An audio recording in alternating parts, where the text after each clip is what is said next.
Good evening, ladies and gentlemen. This is Patrick Dankwa from Next Up in the Spotlight. We have Alex Ihama. Yes. Yes, Ihama joining us today. Alex, how are you this evening? Fantastic. I'm glad to be here. Thank you, Alex. We're glad to have you in Next Up in the Spotlight, where we bring on people to speak to relevant issues, real issues, and just kind of how people are navigating through this. Part of the reason why we have you here today, Alex, I'm excited to have you here because, Social Justice Action Day took place, I believe, yesterday. Correct me if I'm wrong. That is right. And maybe you could speak to kind of that event, your role in the event, and a little bit about who you are. So we could start there. Yes. Yesterday was 1 year that George Floyd, his life was taken out of him. Now, it wasn't the first and it's not the last because people have been shot by the police even after George Floyd. But the difference in that was it was streamed live. For the first time, people saw the depth of racism. People saw the depth of hate that existed. Yes. For you to be able to press somebody's neck for 9 minutes. Yes. And 29 seconds. Yes. I know the president say, I can't breathe, and you still did it. I mean, the impact, as I say, was astronomical. So there was no way we could let that first year go without leveraging it. It came pressure on the system. Listen, they may have found the police officer guilty, but what about the system that enabled the police officer? What about the policies that enabled it? The police officer was confident that he was not going to be jailed. Right. Confident. Right. That we need to apply pressure on that kind of system. So while we wanted to ensure that, of course, we express condolences still with the family must be going through, we cannot let that moment in his past. Now, I lead an organization called the Canadian Congress on Inclusive Diversity and Workplace Equity. I've been in the diversity space since 1999. I've been in the diversity space. But last year has been the busiest for us because, frankly, after George Floyd, everybody needed to examine themselves, organizations, government, and people. Right. And that is why we really amplified the movement to ensure that there is due pressure on the system. Until we see some changes. Okay. No, and I appreciate what you're saying, and you're absolutely right. Like that policy has to change. You have to change the system from within, right?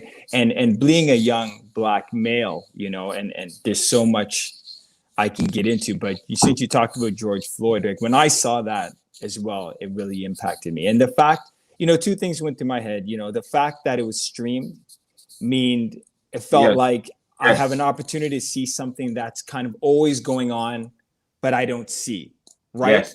I'm not privileged to see it because it's not streamed. And now I have the opportunity to see it. But I have to be honest with you, Alex.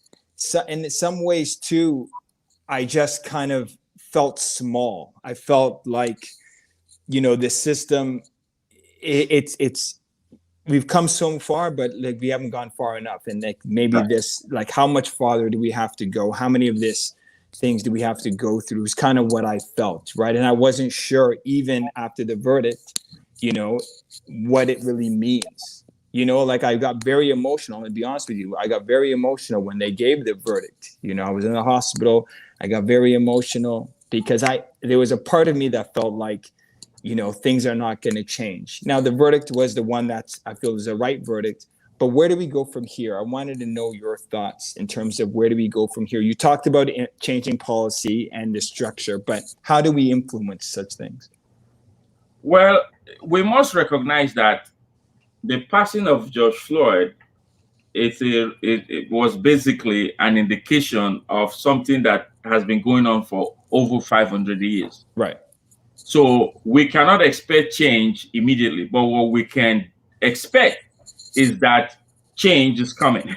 Okay. Right? Okay. Change is coming. So what does that mean? We have to look at the educational systems. We have to look at the judicial system, Right. the policing system, the Right. political system. We even have to look at the religious system. Right. Literally, we have to bring down the house and build it up again. Okay. Yes, absolutely. Right. Now, and if there was every time everybody should be involved, it is now. Look at the marches going on. Some people carrying Black Lives Matter, they are all white. Yes. Yep. Like, this is the first time in history, my friend, that everybody is involved. In fact, if you are not involved, then you are part of the problem. Right. So this is to me, in every moment in time, there's a moment in time. This is a moment in time to shift, the narrative, to literally move the needle. Do you feel as though, and you talked about policy and education, do you feel it's a mindset, like the mindset has to shift in order for people who can influence change to change the policy, or do we change policy first and then as a result the thinking, the behavior will change? Like, where do we start this shift? Okay, it's a great, fantastic question. Is it the policy first or is it mindset first? So I'll quote what Albert Einstein once said. Okay. It says insanity is doing the same thing all over and all over again and expecting a different result. Right. And in fact, the Bible says that you cannot put new wine in an old wine skin. So, right. Yeah, so that is scripture. Scripture is saying you can't put a new wine. So if you have a new mind, you put it in a broken system, the mind will be broken. Right. Right. Understand. Both of them have to be going at the same time.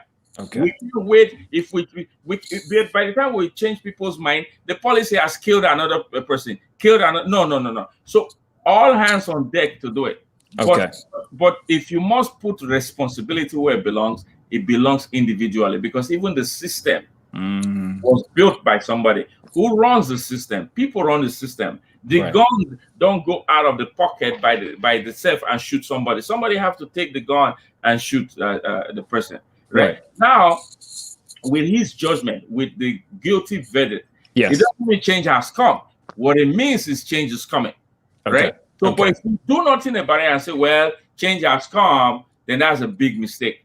Okay. Right? So we need to continuously apply pressure. And listen, this is what I was born for, actually. Yes. So everybody have to discover your purpose in life. Yesterday at the National Social Justice Action Day, which was the George Floyd Memorial Lecture that we offered with almost 1,000 people at that event yesterday, with high-level profile people speaking. The former chief of police was there. We all agreed that social justice should become a mandatory course in school. People don't. If you stop somebody on the street today, what's social justice? They're like, well, everybody needs to be happy. No, it's more than that, right? Everybody needs to be able to explain what that means. Social justice is not just about racism. It's not just about ethnicity. Social justice is about let people live. Let you live and let us live. That's it. Let me be me. Let me be black. Right. If I want to be brown, let me be brown. Right. Right. So that is what it means. Like you don't have the right to literally hold back economic empowerment or promotion at work from people simply because they have a different skin color. I was in a conversation with a high profile educator here in Toronto today, and I said to him that when two resumes are submitted for a job, one has the name Adewale Ogunpolo, the other one has the name John Mark. Right. Same resume, nothing is different. Same, we just change the name. Right. The HRO keep calling John Mark. Mark. Nobody's calling Adewale Ogunpolo or whatever name. Right. But that myself, that is already profiled. Of course. So when George Floyd said, "I can't breathe," many people today can't breathe. Right. They can't breathe at work. Right. They can't breathe. If you can't be yourself, then you can't breathe. Right. If I'm driving and I'm still within the speed limit, and I see a police officer, even though I'm within the speed limit, yes, I hold my breath. Yes, I do it all the time. I hold my breath. Why do I have to hold my breath? I've been in a car driven by my white friends. They don't hold their breath. In fact, here's a police car. They don't even notice it. Right. Why do we keep noticing it? even when we are not criminals. Right. And that's the thing, and that's part of my question here today. And thank you for sharing that. That was very powerful. But that's what I was saying. You know, you touched on it. The onus is on every individual. But I was saying, you know, you have, because the system is set up this way, and because people feel this profiling. Sometimes young Black men, I want to put it, you know, I'm going to speak from what I know as a young Black man. Sometimes young Black men, when they're in that predicament, they'll act in one of two ways. Maybe they act aggressive, because they feel like there's an injustice for you pulling me over or profiling me or not noticing me, or they'll, you know, they'll comply because they just want to get through this situation and go home to their wife and family, right? And my question is, how do we and police learn to work together, right? You have profiling on one end, and you have someone who feels victimized, and now they're anxious or nervous, and it's creating this conflict. Right. And my question is, how do we cohabitate? How do we deal with this in a way that has the best outcome for everyone? You know, as a young Black male, do I just comply and go with it so I can go home? Because I know maybe if I question things, or if I'm aggressive, or if I try to speak to my rights, it could end up in a situation that's not beneficial for me. Yes. Right. And that is the unfortunate state of affair. Right. In Western society. Right. It is very unfortunate that you are driving within speed limit, you see a police officer, you hold your breath. Yes. It is very unfortunate that even when you are within your right, because there's a police officer in front of you, you hold your breath. Right. It is very unfortunate that even when you see a situation that warrant calling a police officer, your first thought is, will somebody lose their life because we are Black? There we go. It's very unfortunate. What do? Right. Well, this is all about power. A lot of people don't know this. And I asked them, I said, why do they call you white and me Black? They say, well, I guess it's because of skin color. No, it's not. The concept of white and Black is a socio-political construct that came about in 1625 by a group of white Virginia slave owners. So basically, a group of white people, mostly from Western Europe, England, France, Holland, mostly Spain, from right. and Spain. They came together and say, you know what? We are slave owners. The slaves, they are joining forces. So there were examples of revolt. So some slaves would join forces and fight the white slave owners. Right, the oppressors, right. Yeah. So they decided to come together and form the white group. And they said they are Black. Those slaves, those Native Americans, those indigenous, they are Black, we are white. How do I know that? Let me tell you something. Jews were very poor, were not considered white. The Italians were very poor, then not considered white. The Irish were not considered white. In fact, the name ghetto that we use today for, you know, we say, oh, he lives in the ghetto because it's mostly Black people and poor people that live there. That name ghetto first came about in Italy for the area that the Jews were living, because the Jews used to be very poor. Right. So here are people with light skin, they were not considered white. Right. So what that tells you is whiteness was about power, political and economic power. So back to your question, how do we begin the shift? We begin the shift by shifting the power from one end to the middle. Right. That's what we're going to do. How do you make that shift? How did the Jews move from ghetto to now being the white status? Right. How did the Italians move from being poor and not considered white to now be in the white status? Well, it was economic power. Okay. So what we are saying, in addition to the fact that the system must begin to recognize people who are diverse and who are minoritized, is we want some power. Of course. We want some power, because the truth be told, America, and of course Canada, and of course the United Kingdom, and these countries that call themselves superpower or First Nation, whatever they call themselves, they give themselves those titles. These nations were built on the back of slaves. Of course. These nations were built on the back of slaves. Even if you use minimum wage of $7 or $10, and you calculate it for 200 years, and you add the 10 million slaves, we're talking almost, let me give you a number, 50 trillion. I don't even think the countries combined can pay for it if we add interest to it. Right. So The question is, what are you, who those in positions of power, what are you willing to do to shift that power so that we can begin to have some form of respect, some form of self-respect. So this is not a 1 day or a 1 year. I understand. But we need, so even the schools, look at the federal government. They said they are going to spend $225 million to gather data in the next 5 years to decide if there's racism. Right. Friend, what data do you need? Just ask me. Right. Ask Patrick. Yes. He'll give you data. Of course. What data do you need? Get that money and get some minoritized people out of poverty.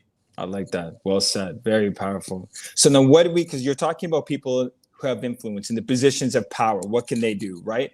To shift the stick and move the boundaries a little bit, and policies, people in positions of power, the lay person, the average person, what can they do? You know, that those who don't have that much power, but have some knowledge and want to make change. What do you say that they can do on a day-to-day basis? And we know this is we're playing for the long game, but what can they do? Educate their children, you know, be different in their places of employment like what can we do starting today? Starting today, my question to my white friends, and I love you all, is if I was to take your phone and look at the top 20 numbers you call, is it all white people? Right. Right. Have you crossed the street to meet your neighbor who doesn't look like you? Right. In the same way, let me also talk to my black brethren, my black brothers. Right. Like if all you're all congregating, we can never be. We are saying peace, unity, but you want to stay on the right and you want the other person to stay on the left. Right. It is time to come together, my friend.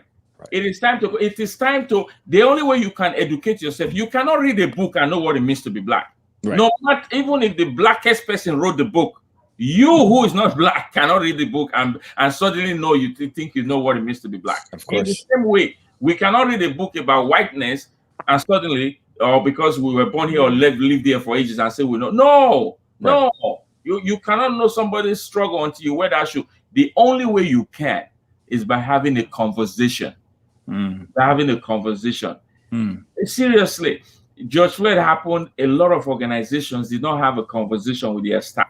Right. A lot of white friends did not have conversation with their black friends. Right. The black friends are angry that the white friends didn't ask them, and everybody.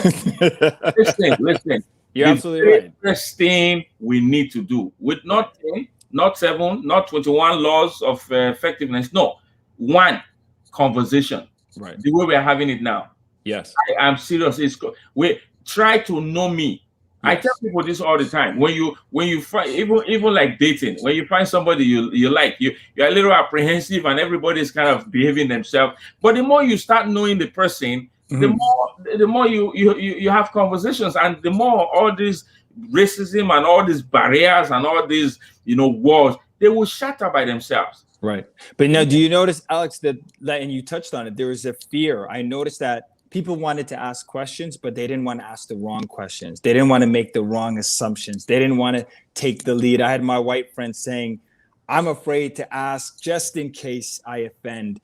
And so I could feel this curiosity, but again, this apprehensiveness because of fear of saying the wrong thing, fear of offending. Right. And I caught some of that energy. Did you notice that, or any advice for that? Absolutely. I was not too happy when I'm not too happy, and I'm not when I see people who are making the effort receive backlash. So I don't know if you know about this. In one of the cities here in Toronto, during Black History, they came up with a plan on how to celebrate Black history.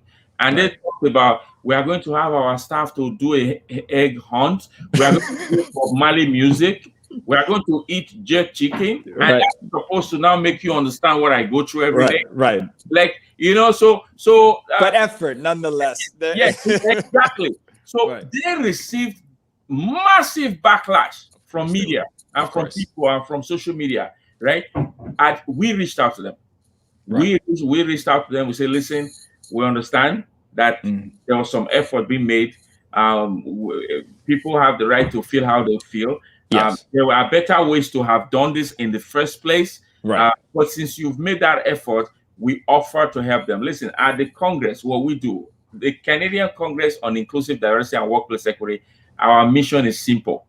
Is to educate, to educate, to educate. And then we now shift into strategy. So we have built an end-to-end strategic solution to uproot racism from organization. And that includes we take ensuring that your representation is balanced, what we call balanced representation. It includes education and awareness. Then includes suppliers diversity. Okay. Suppliers diversity. What is that? Suppliers diversity is we say, okay, this organization, you want to make a change? Yes. You sure you want to make a change? Yes. Okay, fine. Let us tell you, the change is not to come and speak and speak and speak. That's only 10%. We want to look at your procurement. If you spend $10 million a year or 100 million or even 1 million, how much of that money, what's the percentage that you intentionally point towards the Black community and Black businesses? That is called suppliers diversity. What percentage? So you say, but we just buy if we want some. No, it is time to look at those people you pay for services. If they are all white, then you are not helping the economic empowerment of Black people. So what do you buy? You buy paper, you buy pen, you buy phones, what do you buy? Let's look for a Black supplier because you will be empowering the Black community. This has been going on for years. In the US, they are way advanced than we are in Canada. And we are grateful that some organizations are open to this concept. So supplier diversity. Another aspect is strategic partnership. An organization told us and said, but Alex, we want to hire Black executives, but we can't find them. I said, okay, they're there. They are there. Yeah. Where you find them is you look for Black organizations. Right. So when the job posting comes up, don't just put it on your website. Also send it to the Black. There's an organization called the Black Business and Professional Association, BBPA. Look them up. They, believe me, they will find you a competent Black CEO if you want one. So this is an organization that supports the development of Black people. So even if you're looking for indigenous people, there are organizations that will supply you that. But if you've been posting the job posting on your website and all you've been getting is white, all you're going to continue getting, my friend, is white. Right. Yeah. Except you listen, to make change, it must be intentional. It must be strategic. It must be consistent. Right. It's not just talk. Yes. That's powerful, Alex. I like that. Very powerful. You're very passionate. Alex, I got to ask you, where did this passion come from? I feel like you're meant to do this. You said you're meant to do this. Tell us a little bit about your journey. And thank you for sharing so much so far. That was really inspiring, Alex. But can we hear a bit about your journey? Listen, I am of the notion, and I sincerely believe this with all my life, that everybody on this planet, you listening to me, even the unborn babies, they come into this world with a purpose. Now, they come with many skills, many talents. Talents are natural giftings. Skill set are what you learn. You learn how to use a computer. Right. But you see, as I speak, I'm a professional speaker. When I was young, I used to talk, and I'll be in trouble. The teacher, every time I'm in trouble, he talks too much, this young man. Right. And nobody said, this may be his talent, let's mentor him. Right? So I was getting in trouble. When Facebook came out, old school friends found me. One of them sent me a message, you were in my school, you used to make noise. Do you still make noise? And I told him his name is Jonah. I said, Jonah, if I tell you how much they pay me now to make noise, you won't believe it. Right. They buy me business class to fly to Kenya. I have spoken in over 150 cities in 22 nations. I've spoken before presidents and heads of state. I've spoken to thousands of people at the same time. I worked in the bank industry for almost two decades in three of the biggest banks here in Toronto. That is my profession. But deep down, I knew that I wasn't fulfilled. I was satisfied and I wasn't fulfilled. A lot of people are satisfied, they are not fulfilled. People say, they're very different. Very different. Satisfaction is temporary, fulfillment is permanent. Satisfaction has got to do with tangible things, fulfillment has got to do with spiritual things. You can't see it. Right. You can see it. Until a man, Martin Luther King said, I'm quoting Martin Luther King, until a man can rise above his individualistic concern to a broader concern of humanity, he's not fit to live. Okay. What he's saying is, you are only alive when you are involved in something that is bigger than you. Of course. If what you are involved in is not bigger than you, you are not alive, my friend. So right. I tell people, I say, don't confuse what you do for a living with what you were created to do. What you do for a living is meant to put money in your pocket. It's called profession. What you created to do is meant to take money out of your pocket. It's called purpose. Yesterday, we spent thousands of dollars. We didn't get $1 back, but at least we were able to advance the quest for righteousness and justice. Really. So for me, as I went up in the ladder, as they say, corporate ladder, there was an emptiness in me. Okay. And I needed to discover why I was getting paid so much. Believe me, I was so paid when I was in the bank, but it's something I realized that I couldn't wait till 4 o'clock or 5 o'clock to run off and go speak in community centers, in Malton, in Brampton, in Mississauga. To me, when I was before the crowd, empowering them, it looked like I was in another world. I was feeling fulfilled. And I started to realize that, you see this mouth I used to talk when I was a kid, this is exactly why God gave me this mouth. That is to empower people, to inspire them, to challenge them, to equip them, and to spur them on. And and I discovered a formula, Patrick. The formula I discovered is, if you can transition from profession to your purpose, and then make your purpose your profession, you will never work for the rest of your life. But yet, everything. Now, would you have challenges? Yes. But how to deal with the challenge, my friend, will become clear. Until you discover the purpose which you were born for, you are lost in the world. But how do you bridge that gap, Alex? How do you bridge that gap from, you have your profession, you're curious about this purpose, but people are afraid because, you know, if I don't make it, or what am I going to lose if I try to cross the street? You know what I'm talking about, that fear of the unknown and the uncertainty. How do I leave a 6-figure salary? To be taught. When I was speaking in those community centers, they will give me in fact, some will give me a $20 Tim Horton card. $20. Oh, they'll say, thank you so much. You motivated our people. They'll give me an envelope. I cannot wait to get in my car. I cannot wait to get in my car, right? I want to, when I open, I'm like, did they forget the check? That's funny. And then when I get home, I'm serious. I say, okay, you know what? Let me come to your question. Now, if you're one of those that what excites you in life, what pumps you up, what makes you feel alive, you don't feel that can eventually become your source of income, I want to give you some quick steps. By the way, if you're listening right now, I didn't even tell Patrick this. We have a free course. We have a course on our website, schoolofgreatness.ca. There's a course, it's called A Free Course on Greatness. We want 5 million people to go through that program by 2025. We want to help 5 million people to discover, especially youth, to discover their purpose and how to monetize their passion.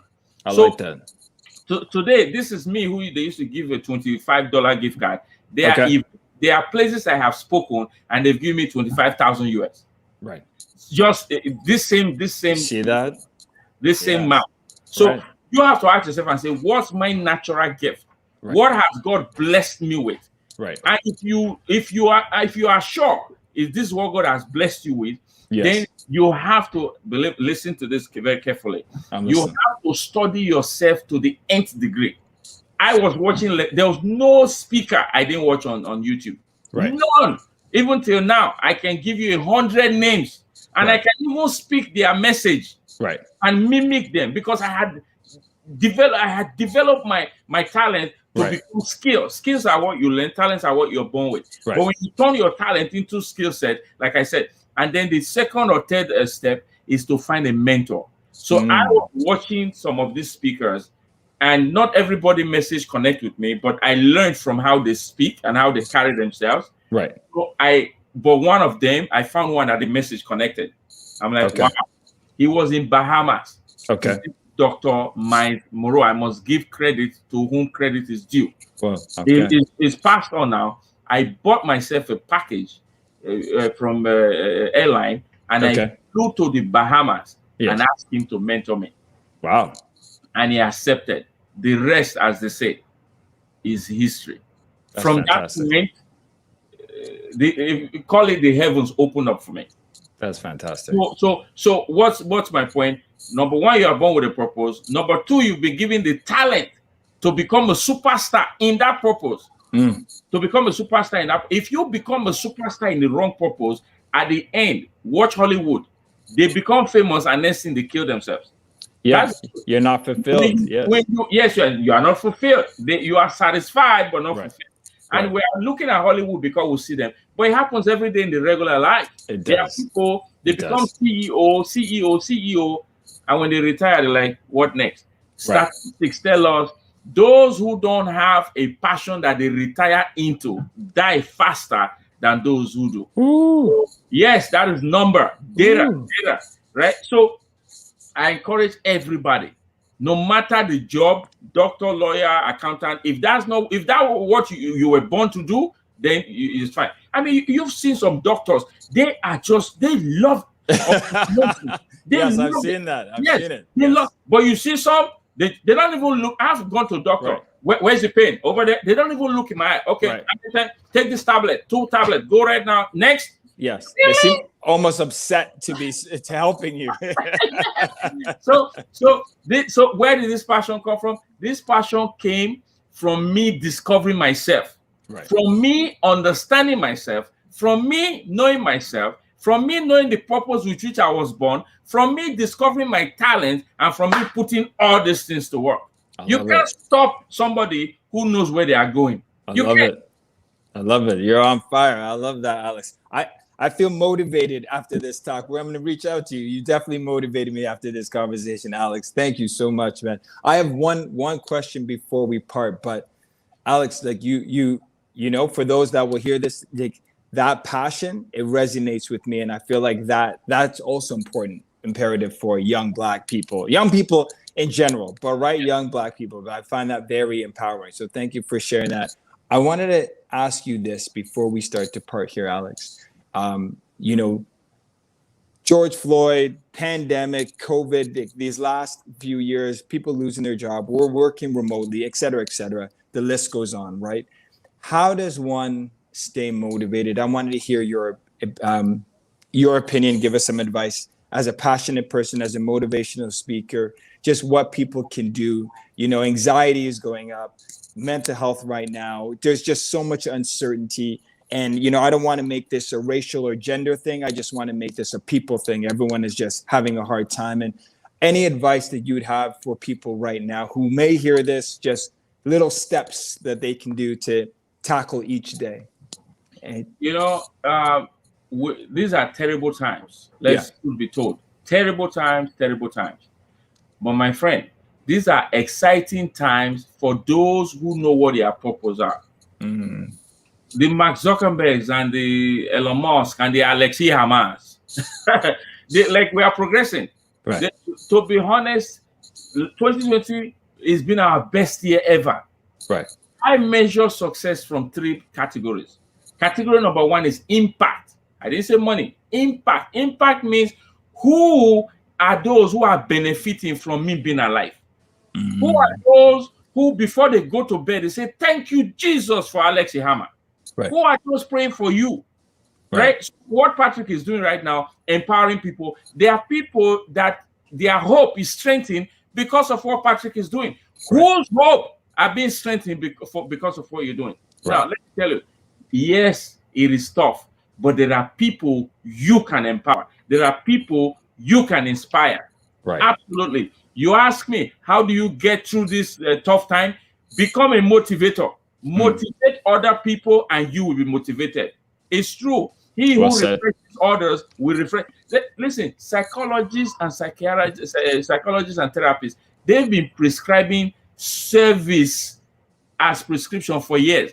People go, I'm demotivated, you know, I'm this. And now, I am not taking away from those who are struggling with any of these issues at all. Respect to you. Especially if there are mental health issues involved in it, you have my prayers. I am saying that if those people who have been asked and say, go and serve in the soup kitchen, Right. go and serve in the homeless, Right. those people have come out. I'm talking research. They have Yes. come out to say that they felt uplifted, they felt empowered. What am I saying? The more we serve, the more empowered we are. Yes. Service doesn't mean you go to the soup kitchen. Service doesn't mean you even leave your house. Service is what Patrick is doing right here. Right. Service is what I'm doing right here. Right. So that's number one. You don't, if you begin to look at your challenges, you will drown in them. Of course. If you focus, don't look at me and say I don't have issues. If I tell you my issues, you will collapse. Some of you, you will collapse. I'm telling you, say motivator. Motivate what? I need to do this so I can be above my issues. Yes. Absolutely. Number one, serve. Serve. Look for somebody to empower. Look for somebody to inspire. Post that quotation on Facebook that will make somebody uplifted. It doesn't mean the fact you are going through the tunnel does not mean that you cannot be the light for others. In fact, some of the sayings we've heard when we were young or even till today, it's all like there is light at the end of the tunnel. Whoever told you that? There's no light at the end of the tunnel. The light is you. If you don't get to the end of the tunnel, there will be no light. Right. You can't tell me there's light at the end. If you stop inside the tunnel and you don't keep moving, you will never see the light. My friend, keep moving. If you are faced with it, it's because you are capable of conquering it. Absolutely. I'm telling you, this is how life works. God created it in such a way that whatever issue you face, the solution is within you. The solution is within you. So become a motivator, become a servant, become a lover of people. Yes. Cross boundaries, cross race, cross gender. Be the light. Until you are the light, you will remain in darkness. So I love that. Go through this, be the light. Serve your neighbor. Write a card and drop it in your neighbor's box. Mailbox. Let the neighbor go to pick up the letters and they see a handwritten card and you say, "Is Alex, the guy opposite the street? I just want to encourage you and say, we hope this corona comes down." It does. Like that person, like, wow. Yes. And when that person says, wow, there are things that happen in the heavenlies for you. Yes. Literally, the angels will be clapping for you. Literally, you will feel empowered. So I can give you 10 laws. I can give you 10 laws. But that one, if you add all those other laws, it cannot surpass the law of love. Yes. It cannot surpass the law of service. Yes. It cannot surpass the law of giving. Give from your lack and you will be filled with abundance. That's a law of life. Wow. That's power. Yeah. Wow.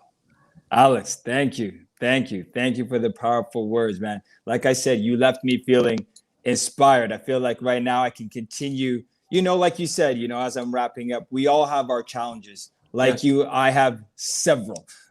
But every day I push, every day I move forward, and every day I still want to give the message to help inspire and motivate people. And even if I'm not having a great moment, I accept it, but continue to move on. And I like what you said, because your words were very powerful and inspiring, right? And it makes me want to continue doing what I'm doing, right?